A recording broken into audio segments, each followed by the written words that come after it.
The essence of primordial vipassana, vipassana. During the 8th session meditation in the Dzogchen tradition, held on May 6, 2021, Sangye Tenzin Rinpoche gave a very important description of what exactly is meant by analytical meditation and vipassana, and these are still different things, in the Dzogchen traditional Nyingma school of Tibetan Buddhism. In fact, this description is also suitable for other schools of Buddhism, since shamatha and vipassana are not something unique and peculiar only to the Nyingma school, the oldest among the schools of Tibetan Buddhism. The descriptions of shamatha and vipassana are ultimately rooted in the Theravada teachings, Pali Canon. The essence of Sangye Tenzin Rinpoche's description is that what Buddhists, especially often in the Gelug school, call analytical meditation is not the vipassana, instant insight into the essence of things, that Buddhism talks about, especially the early one. And therefore, such, simplified, analytical meditation can really be practiced without reaching a 3-hour shamatha. But the fruits of such analytical meditation will not be instant insights into the essence of things at the level of clairvoyance, but only ordinary logical conclusions and findings obtained with varying degrees of accuracy and reliability. Also on the impossibility of practicing vipassana without first attaining shamatha, see the words of the 13th Kundalini Rinpoche. It should be noted that the Sanskrit word vipassana was translated into Tibetan as logtog, divine or higher vision, and therefore such an ability cannot be expected from an ordinary untrained mind without achieving 3 hours of shamatha. A separate problem is that many Buddhists, due to this hodgepodge of concepts, confuse such analytical meditation with vipassana and, as a result, declare that vipassana can supposedly be practiced in parallel with the practice of shamatha even before reaching its 3-hour duration. But such analytical meditation is not even close to real vipassana in terms of its effectiveness. Such analytical meditation, along with any other thinking on a particular topic, is only capable of developing the mind manas, the third body in the Panchakosha structure, the 5 bodies, of Hinduism. It is developed by logic, debate, etc., and therefore cannot bring prajna, transcendental wisdom, for the acquisition of which it is required to fully develop Vijnanamaya kosha, 4th body, buddhi. It is developed by long regular meditations, and at least to a large extent Anandamaya kosha, 5th, sambhogakaya. It is developed by many years of daily continuous many hours of meditation due to its energy effect, that is by practicing the 3-hour shamatha achieved. In fact, real vipassana, divine or higher vision, is not practiced for many years, but is performed with new cognitive tools, after many years of successful shamatha practice, every time for a very short period of time, including at the level of clairvoyance, when looking for an answer to another question or a recursive sequence of questions, eventually usually ending with the question who am I, etc. It should also be noted that in Yoga Sutras of Patanjali there is no description of the separate training of any analog of vipassana. Patanjali's analog of vipassana is samyama, which are performed after training samadhi, the 8th part of Patanjali's Eightfold Yoga. This is an analog of shamatha in Buddhism. In Patanjali's yoga, samyamas are simply performed on certain objects and phenomena thanks to new incredibly perceptive and incredibly powerful cognitive abilities that have emerged as a result of trained samadhi. Similarly, vipassana as a separate category, or psychopractice, is absent in Chinese Chan Buddhism, as well as in Soto, the largest school of Japanese Zen Buddhism, in which the main psychotechnique is zazen, an analog of shamatha with its dhyanas. Perhaps this is due to the fact that, like in Patanjali, the key moment of yogic realization is precisely the training of 3 hours shamatha, and the subsequent results of vipassana, the acquisition of prajna, supramundane wisdom, are achieved in any case, even with ordinary daily activities, thanks to new incredibly insightful and incredibly powerful cognitive abilities, and a comprehensive in-depth study of any occurring phenomenon, while the mind manas without trained shamatha may lack cognitive abilities, computing power, and time even for a simple analysis of every next situation.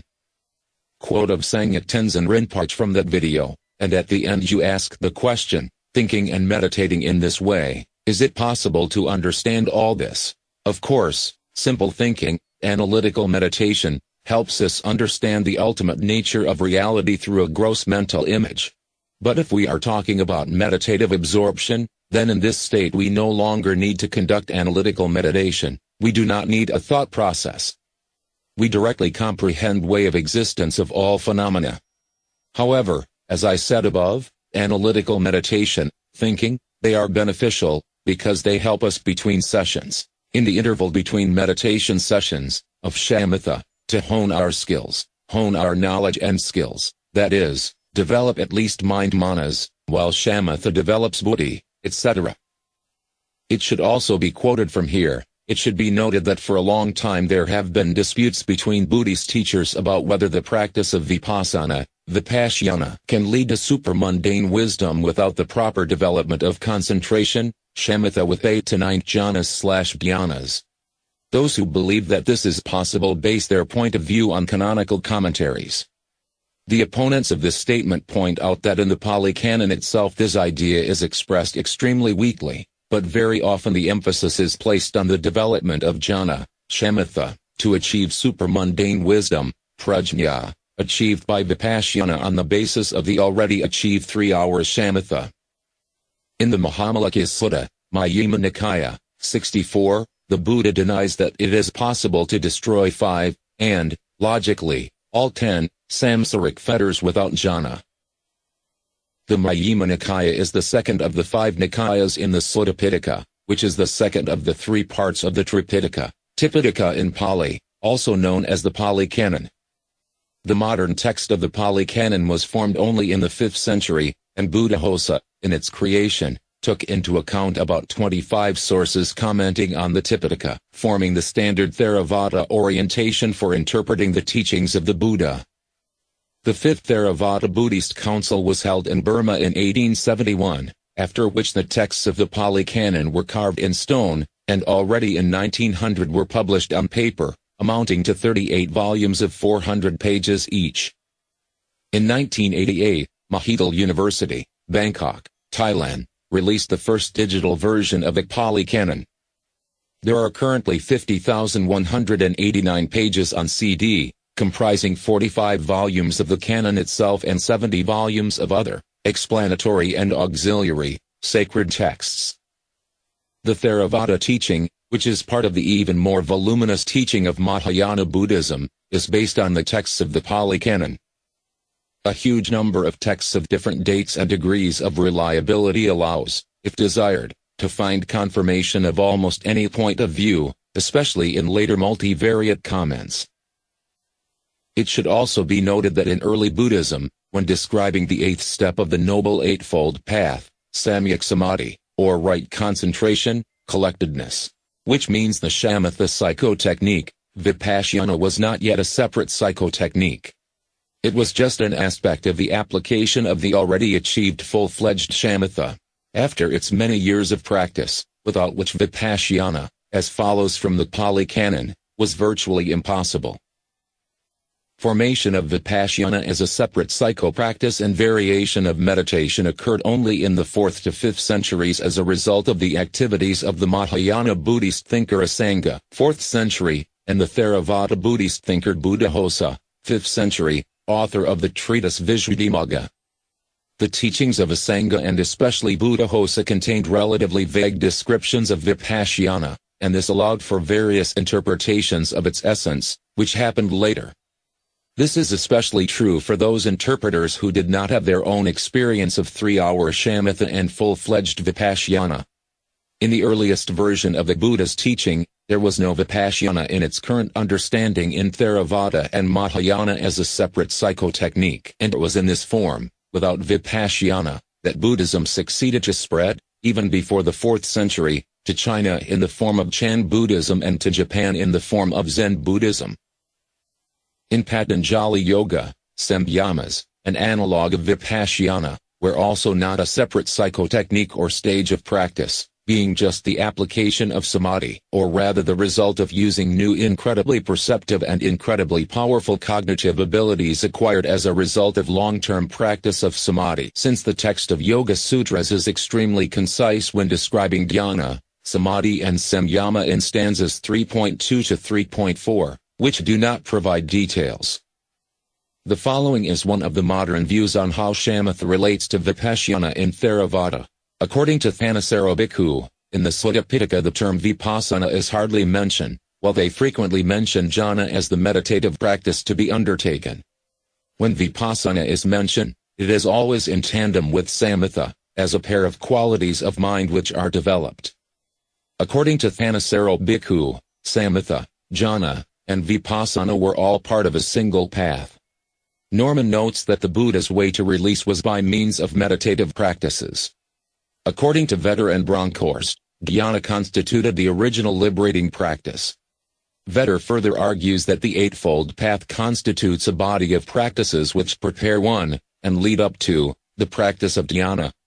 Vedder and Bronkhorst further note that dhyana is not limited to single-pointed concentration, which seems to be described in the first jhana, but develops into equanimity and mindfulness, born from samadhi but no longer absorbed in concentration, being mindfully aware of objects while being indifferent to it, directing states of meditative absorption towards the mindful awareness of objects. The classic Theravada commentary position in its modern form is to get out of jhana, shamatha, and then direct the mind towards the practice of vipassana. In other words, shamatha and vipassana are seen in both Theravada and Tibetan Buddhism as two separate activities that cannot be practiced at the same time. Nevertheless, if we carefully compare the teachings of Patanjali Yoga, Chan Buddhism, the Soto school of Japanese Zen Buddhism and the earliest texts of the Pali Canon on the one hand, and Theravada in its modern interpretation and Tibetan Buddhism on the other, then it is possible to come to the following conclusion. In the text of Patanjali, in Chan Buddhism, in the Soto school, and in the earliest texts of the Pali Canon, there is no separate psychotechnique that would be similar to the current understanding of vipashyana/vipassana, which is relatively common not least because of the widespread once simplified interpretation of it as analytical meditation, which, in turn, was subsequently misinterpreted as the use of ordinary analytical thinking and logic, but with the label supposedly vipashyana. Just as samyama is merely the application of new incredibly perceptive and incredibly powerful cognitive abilities that have emerged as a result of long-term practice of samadhi, and not some separate psychotechnique, so vipassana is just the application of the same new incredibly perceptive and incredibly powerful cognitive abilities that have appeared as a result of long-term practice of such psychotechniques as shamatha, chan, zazen, etc. similar to yogic samadhi.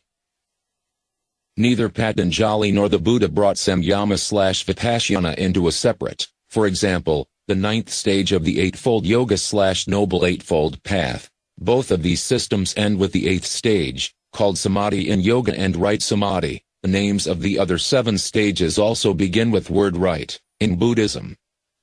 In other words, samyama and vipassana are not some new separate psychotechniques that would have to be practiced somehow separately from samadhi/shamatha.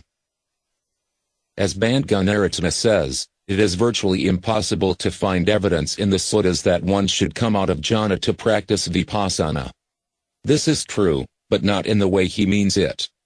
There is no evidence that one need to go out of jhana for the practice of vipassana, because there is no proofs that one should practice vipassana, at all. It is the result of meditation, not a type of meditation. There also remains one more question as to when exactly vipassana will become truly effective, upon the first achievement of 3-4-5 hours shamatha, or after some indefinite time, a month, a year, 12 years, after such an achievement with daily practice of such shamatha. And although the available statistical base for such an analysis is quite small, nevertheless, studying the lifestyle of prominent practitioners such as Matthew Ricard, Yongey Mingyur Rinpoche, Swami Rama, Jen Dubtop and others, makes it possible to understand that a one-time achievement of such many hours of shamatha, samadhi, that's not all. It will most likely take at least years of shamatha practice of at least 3 hours daily to achieve yogic realization and Buddhahood. In other words, vipassana is performed not by the mind, which has acquired the ability to stay for 3 hours in a clean, without thoughts, clear, collected state, but by those new incredibly perceptive and incredibly powerful cognitive tools, buddhi and higher, which gradually, and most likely quite slowly, from half a year or longer, sometimes decades, develop due to the energy effect of daily practice of 3-hour shamatha with proper quality. The now widespread idea that shamatha and vipassana go hand in hand appeared due to the gradual distortion of ideas about vipassana, when it began to be perceived as some kind of analytical reflection by an ordinary unenlightened consciousness, that is, the thinking mind manas without involving the not yet developed, in meditation, buddhi, which comprehends the essence of the considered phenomenon immediately, without an intermediate process of thinking, and this is vipassana insight.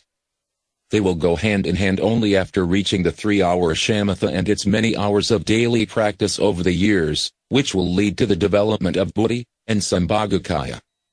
Until then, the idea of shamatha and vipassana going hand in hand is a myth, and a delusion of those people who did not bother to reach the 3-hour shamatha personally but already want to quickly join, by substituting concepts, to this psycho-practice with its extremely attractive opportunities. But it looks like another cargo cult, and another mind game. If vipassana really went hand in hand with shamatha, then the Buddha would have indicated this, and in the Noble Eightfold Path there would either be one more step, as already written above, or vipassana would at least be explicitly mentioned along with samyak samadhi on the 8th step. But there is no mention of vipassana or its analog in the Noble Eightfold Path at all, because the modern understanding of vipassana, as a separate psychotechnique, appeared after its formation. Patanjali also did not single out samyamas as a separate part, or stage, of the Eightfold Yoga, nor place them on the same stage with samadhi, listing the 8 limbs of yoga in a stanza 2.29. Of course, we can say that at present the concept of vipassana in Tibetan Buddhism has some additional interpretation, when, in addition to the classical intuitive insight, it also means the usual analytical process of thinking and reflection, for example, on the teachings of the Buddha, performed through the ordinary mind manas, especially in Gelug. But the problem here is that different teachers of Buddhism, because of this, put different meanings into the same concept of vipassana, vipassana, which in early Buddhism was generally interpreted as higher, or divine, vision, not related to the mental activity of the mind manas. As a conclusion, it can be pointed out that after thousands of years of piling up new meanings and interpretations over and around the word vipassana, most likely, it will no longer be possible to make its original meaning generally recognized. A similar story with gradual obscuring and distortion of exact semantic meanings also happened to important terms of yoga, such as chitta, jnana, samadhi, buddhi, as well as to the word yoga itself. For example, a long, thorough theoretical and practical study of Eastern psychotechniques of Hinduism, including in their homeland when communicating with practitioners of Raja Yoga, this is a demo, and Buddhism makes it possible to understand that chitta is a mirror of the mind, which can be likened to the surface of a reservoir, turning into a mirror-smooth surface in the absence of wind and water vibrations. Jnana is still an imperfect, comparatively coarse collectedness of an almost silent mind with little occasional involuntary chitta disturbances during training to stop the flow of restless thoughts. Samadhi is the perfect degree of a refined state of collectedness of a clear, calm, clean, balanced mind without any thoughts, and even the slightest fluctuations and disturbances of chitta achieved exclusively by regular training of more and more refined states of dhyana. Buddhi is an over-mental cognitive tool for instant, with no thoughts awareness of the essence of phenomena through intuitive insight, gradually developed by the practice of samadhi, which eventually makes vipassana and samyamas possible. Yoga is a psychotechnique of curbing the mind in order to unite with the Absolute by achieving superconsciousness as a result of the development of anandamaya kosha in the course of many years of daily practice of many hours samadhi. The word yoga comes from the Sanskrit root yuj, which has many different meanings, of which only 2 are the main ones, to bridle, to curb, and to unite. Interestingly, the word samadhi also has 2 main meanings, collectedness and equilibrium, poise, of the consciousness, and both of these meanings are also important for understanding the essence of this psychotechnique. As one of the possible interpretations of the word nirvana, in Sanskrit, nibbana in Pali, one can consider not only the extinction and cessation of excitement, anxiety, dissatisfaction, impatience, and passions, but also the extinction of activity in this world as a result of its transfer to the higher spheres of consciousness and being, more consonant for an enlightened being. For example, the grandiose flame of a launched space rocket gradually turns into a yellow arrow fading in the sky for observers remaining on Earth. But this does not mean that its launch did not make sense, or that it disappeared altogether. Knowledge of the original meanings of the terms of yoga and Buddhism is fundamentally important for the correct implementation of their meditative practices, and for the correct understanding of their purpose. This publication is adapted excerpts from Subchapter 3.2 Vipassana, of Chapter 3 Meditation in Buddhism, Dhyanas, Jhanas, Shamatha and Vipassana, of my book Meditation in Raja Yoga, Buddhism and Neurophysiology, a practical guide. You can learn more about real meditation practice in Raja Yoga and Buddhism, as well as the use of neuro headsets in meditation practice, from my book.